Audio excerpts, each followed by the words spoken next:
يا عيال قبل لا نخش على الراوند الثاني انا عندي تصريح، وقسما بمن احل القسم وانا احلف لكم بالله انه انا المافيا. اوه لا لا. ايش؟ انا المافيا والله العظيم، انا المافيا. اوريكم ورقتي؟ طب ليش كانت تقول لي انا؟ هذه من علم السطاوه، انا ساطع.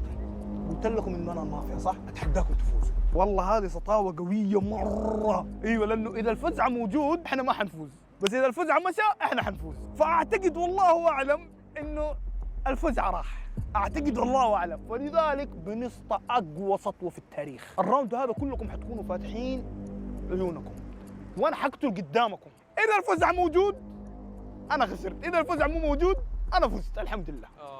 اتكلم يا هوس، روح اقتل هداك. عبيد. اوكي الفزعه. الفزعه يطلع. انا الفزع. يلا برا يا شيخ، يلا برا.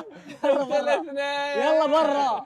انت الاثنين. صل على النبي. انا بسأل عن واحد الحين، انا عارف انه هو ذا. فانا بسأل ايش بتسوي انت؟ عبد الحكيم. بنفسي. ايوه. انت مافيا؟ لا ماني مافيا هذا. انت مافيا؟ لا ماني مافيا هذا. قول والله هو إنك المافيا؟ المافيا. هو المافيا. يلا. والله شوفوا، النية كانت اني اسطى عليهم وينزل لي كذا تصاميم في التيك توك ويحطوا لي جمجمة واو نو ما ادري ايش، بس وربي ما زبطت لي ذلك. ما بحط لنفسي جمجمة، بحط لنفسي